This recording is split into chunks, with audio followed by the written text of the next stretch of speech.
એકવાર એક જંગલમાં એક હરણ હતું. હરણને લાગી તરસ, એટલે તે પાણીની શોધમાં ખૂબ ફર્યું અને એક તળાવ પાસે જઈ ચડ્યું.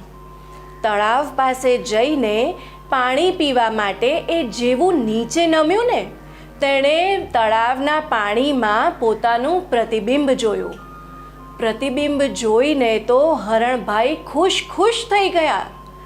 તેને લાગ્યું કે અરે વાહ, હું આટલું સુંદર દેખાઉં છું. મારી આંખો તો જો કેટલી સરસ છે, અને મારા કાન, અરે બાપ રે, કેવા સુંદર છે.